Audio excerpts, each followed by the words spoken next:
La verdad que muy contenta de estar acá, una vez más en la isla Maciel. Como recordaba Jorge, la última vez que estuvimos acá fue hace poco más de 5 años. Vinimos a visitarlo a Paco Olveira y a los curas de Opción por los Pobres. 6 días antes nos habían citado a Comodoro Pi con Axel, a mí también como expresidenta, Axel como exministro de Economía, por aquella causa armada entre gallos y medianoches, o entre opositores y jueces, mejor, ¿no? Porque gallos y medianoche no arman ninguna causa. Vamos a hablar sin eufemismos en la Argentina, por favor. Bueno, y allá fuimos en una movilización maravillosa que nunca me cansaré de agradecer a aquellas organizaciones políticas que contra viento y marea, bajo presiones y amenazas, fueron a acompañarme allá a Comodoro Pi abajo de la lluvia. Nunca los voy a olvidar y nunca me voy a cansar de agradecerlo. A los 6 días vinimos acá y también la gente maravillosa. ¿Y por qué recuerdo esto? Porque comenzaba en el país una cacería de opositores y una persecución judicial sin precedentes, a los que hoy hablan de la República. ¿Dónde estaban cuando se perseguía y se encarcelaba opositores sin juicio? ¿Dónde estaban cuando se encarcelaban a dueños de medios de comunicación a los cuales se les había pedido previamente que acompañaran la campaña mediática judicial para meterme presa? Esto que hoy estamos sabiendo y que ¿dónde estaban? Y hoy me vienen a hablar de la República y aquella que era. ¿De qué República nos hablan? Los que conformaron mesas judiciales, con algunos de los integrantes hoy prófugos. Ninguno de nosotros se fue del país para eludir la acción de la justicia. Todos pusimos la cara y el cuerpo. Y nos vienen a dar lecciones de república. ¿Qué república era aquella? República de Morondanga era. Eso era, República de Morondanga. Yo decía el otro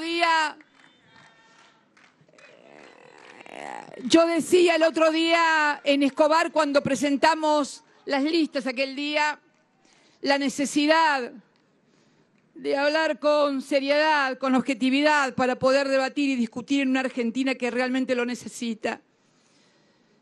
Y la verdad que siento que muchos candidatos y candidatas que hablan parece que concibieran a la política como una película de cine continuado. ¿Vieron esos cines continuados donde la película empieza cada vez que uno llega? No, no.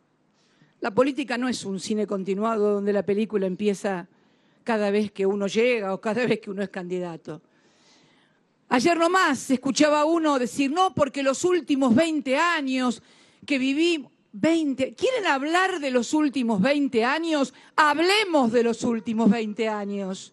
Hablemos del año 2001, cuando esa primera alianza de un partido, sí me acuerdo de Néstor, ahora viene lo de Néstor, tranquilos, que ya llega Néstor, siempre llega. Y de aquella primera alianza en la cual muchos de los candidatos que hoy hablan de república y de lo mal que está todo, eran ministros de aquel gobierno de la Primera Alianza, donde el viejo partido Centenario Radical en aquel momento había hecho una alianza con el progresismo naciente en la Argentina. Acá hay un compañero que fue intendente por esa alianza aquí en Avellaneda también y formaba parte de esa alianza radical progresista. Fue la primera alianza que culminó, ya saben todos, en una crisis sin precedentes como fue la del 2001. ¿Dónde estábamos nosotros? En el sur, en la Patagonia. Habíamos participado activamente en la campaña del Partido Justicialista para la candidatura de Duhalde en aquellos años. Habíamos perdido. Y yo era senadora, Néstor atravesaba su tercera gobernación. Estalló el 2001, el país parecía que se nos iba entre las manos. Megacanje, blindaje, propuestas de no arancelar o de arancelar la universidad que provocaron que un ministro fuera, hoy candidato, echado a patadas por la franja morada de aquel entonces que le exigió la renuncia. Esa era la Argentina. Y llegó Néstor en el 2003, el presidente, porque si quieren hablar de los últimos 20 años, vamos a hablar y dónde estaba cada uno en los últimos 20 años. Y llegó Néstor, el presidente menos votado. Creo que, ahí lo veo a Leopoldo, creo que lo votaron menos que a Ilia, ¿no? Ilia sacó, bueno, acá me señala Leopoldo Moró que Néstor tuvo 2 puntos menos que don Arturo Ilia, que había sido elegido por el 24, y pico % de los votos, frente a un peronismo que estaba proscripto y no podía participar en las elecciones. Y aquel presidente, que fue el menos votado de la historia, hizo historia. Porque de esto se trata, como decía Máximo el otro día en un acto en Cañuelas. No hay lugares chicos, los lugares siempre los hacen los dirigentes, lo hacen los hombres y las mujeres que lo ocupan. Y ese hombre desendeudó a la Argentina del Fondo Monetario Internacional en el año 2005. Estábamos endeudados con el fondo desde el año 57 en adelante. Muchos de ustedes no habían nacido, y el fondo ya estaba en la Argentina. Año tras año venían las misiones y había que volver a renegociar y reendeudar y renegociar y reendeudar y reendeudar. Y además las condicionantes a las políticas. Esto no se puede hacer, las jubilaciones no se pueden aumentar. Por eso cuando Kirchner llega al gobierno, los jubilados ganaban 200 mangos por mes. Por eso, porque había políticas públicas manejadas desde afuera. ¿Y qué hizo? ¿Qué hicimos? Porque obviamente él conducía y el resto, como en todo proceso político, va, acompaña, gestiona, va adelante en un proceso virtuoso. Reestructuró la deuda en el 2005, reestructuré yo la otra parte que había quedado en el 2010 y llegamos al 2015 después de 3 gestiones de gobiernos con el nivel de endeudamiento. El fondo no estaba más y llegamos con el nivel de endeudamiento más bajo de la historia. ¿Saben quién lo dijo? No yo. Lo dijo un ministro del gobierno que vino después, que hoy parece que cada vez que hacemos actos se cumple algún aniversario de algún acto de ellos. Hoy se cumplen 2 años de la renuncia del ministro Duhovne. ¿Se acuerdan? Aquel que tomaba whisky en los programas de televisión y que después con otro periodista le metían el dedito al hielito, le daban vuelta. Néstor también hacía eso, pero bueno. Y le metían el dedito así, daban vuelta. Bueno, ese fue ministro. Y ese dijo públicamente cuando le preguntaron, cuando recién iniciaba su gestión como ministro de Economía, que en realidad el gobierno anterior, o sea, nosotros, habíamos dejado un nivel de endeudamiento mínimo, casi escandalosamente mínimo. Dijo, palabras más, palabras menos. Y yo siempre me pregunto cuando pasan estas cosas y cuando llegan estos momentos, ¿por qué cada uno de nosotros, hombres y mujeres, pensamos de distinta manera, actuamos de distinta manera o votamos de distinta manera? Yo también cuando venía para acá, Sergio, venía pensando, ¿por qué me hice peronista, por ejemplo? Y me hice peronista. En mi casa mi viejo era feroz, antiperonista, mi mamá y mi abuelo y mi tía muy peronistas. Y me contaban, mi abuelo también había trabajado en los frigoríficos de Berisso y Ensenada, Jorge, y nos contaban lo que había sido los derechos de los trabajadores. Y fíjate que mi familia no es porque hubiera recibido una casa, la casa que todavía vive mi hermana fue una casa hecha por nosotros, en un terreno hecho por nosotros. No era que hubiéramos recibido un juguete, una bicicleta, yo cuando era chiquitita, bueno, era muy chiquitita, tenía 2 años, pero, o un juguete, no. Era el cúmulo, los activos que tiene una sociedad en derechos y empoderamientos de hombres, de mujeres, de ancianos, de niños. Y abrazamos el peronismo. ¿Puedo explicar por qué soy peronista? También después, estos 15 años virtuosos, hoy lo decía recién Axel, ayer en La Matanza inaugurando esa universidad que comenzamos durante nuestra gestión y que estaba a medio terminar cuando fue las elecciones de Unidad Ciudadana en el 17. Ahí cerramos campaña, ¿no, Fernando? Ahí cerramos campaña. O días antes el Plan Cunita, o el Progresar, la beca para los estudiantes, o el Procrear, las viviendas para los sectores medios, o el Conectar Igualdad, o las viviendas sociales, o la jubilación para las amas de casa en la República Argentina, o el estatuto y ley para el personal de trabajo de casas de familia, que la propia Evita confesaba que nunca había logrado ella poder sancionar esa ley que consagraba los derechos y garantías de los hombres y mujeres que trabajan ayudando en las casas de familia.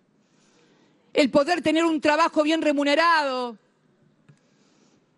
La asignación universal por hijo para aquellos que no conseguían un trabajo formal, registrado, y que eso los ayudaba con las changas.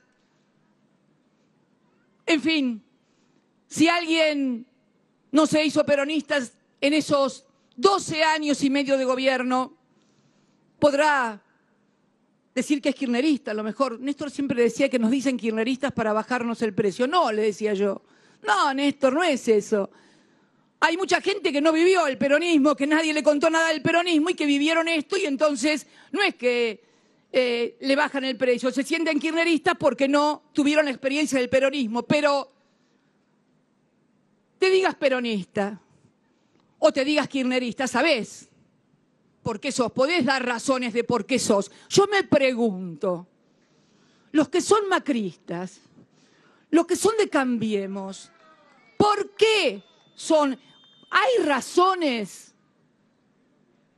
¿Pueden invocar derechos, garantías, ideas, símbolos, cosas? No, ¿saben qué es? Muchas veces, en su gran mayoría, es el odio hacia el otro, hacia el que no aceptan, hacia el que sienten diferente, al que no quieren. Y yo creo que esto debe cambiar en la República Argentina. Debemos poder decir por qué queremos esto. La verdad que en todo este tiempo que le ha tocado gobernar a Alberto, difícil, duro, se la pasan atajando penales, porque la verdad que este es un partido que no se pudo jugar. Y eso que no sé de fútbol. Pero este es un partido que no se pudo jugar. De entrada no hubo ni primer tiempo ni segundo. Hubo que salir a atajar penales con la pandemia, nada más. Con el IFE, con el ATP, con la ley para que no despidan gente, con la ley para que no desalojen, con el tema de los servicios públicos, dejar de lado los marcos regulatorios que habían impuesto con los tarifazos el macrismo. Por eso digo que es bueno que reflexionemos todos juntos acerca de estas cosas y que podamos de algún modo y en algún tiempo poder superar esta forma que pretenden imponernos de vincularnos a partir del odio, de la negación del otro. No, yo quiero una sociedad en que cada uno sea lo que es, pero no para negar al otro, sino porque tal vez es mejor lo que mi espacio hace que el otro. Por eso quería estar hoy acá con estas casas que también empezaron y que hoy se retoman. Y decirle a todos los argentinos y a todas las argentinas que necesitamos imperiosamente otra forma de vincularnos. Por eso, Alberto, yo te pido, no te enojes ni te pongas nervioso, porque ¿sabés qué pasa? Cuando uno es presidente o presidenta en nombre de una fuerza nacional y popular, los errores, las fallas, las equivocaciones, las transgresiones inclusive a normas que uno puede tener, se magnifican en el caso de los gobiernos populares y se exacerban para irritar, para indignar. Mientras tanto se han ocultado descarada y ostensiblemente la entrega de un país, el endeudamiento sin límites. Por eso creo que aquel 10 de diciembre en la plaza también te lo advertí lo que iba a pasar. Nada nuevo bajo el sol. Acá me están haciendo señales con la... Ah, sí, nada. Perdón la digresión, me señalan mi escarapela que tengo dos. No, vine con una. Esta escarapelita más chiquitita que tengo arriba me la regaló una señora, Elizabeth, que estaba esperando, una señora muy linda, no sé si andará por acá. Era de su esposo, Rubén. Ahí está. Hola, Elizabeth, acá la tengo. Me dijo, no la conozco, no sé su apellido, sé que se llama Elizabeth nada más. Y me dijo que su esposo, Rubén, que murió hace 5 meses de COVID, me la quería dar. Qué lindo que te den una escarapela. Me gustan más las escarapelas. Gracias. Y un abrazo enorme para vos, Elizabeth, y para tu familia. Y una flor mía, ponele a Rubén cuando vayas, por favor. Digo que esto es así, que los errores, las fallas que cualquiera puede cometer, y esto no significa ni disculpar, ni minimizar, ni querer banalizar. No, al contrario, todos saben de qué estoy hablando. Todos saben de qué estoy hablando. Todos saben que si una hermana mía hubiera blanqueado 35 millones de dólares, yo no estaría acá. Y sin embargo no ha pasado nada y no he escuchado ningún escándalo. Todos saben que si mi hermana hubiera dicho, Cristina es una falsa, una hipócrita, tiene dinero en el exterior, sería un inmenso escándalo repetido hasta el cansancio en cuanto a radio, televisión, medio hay. Nada de eso ocurre. El poder no se cuestiona a sí mismo. El poder siempre cuestiona al pueblo en sus errores.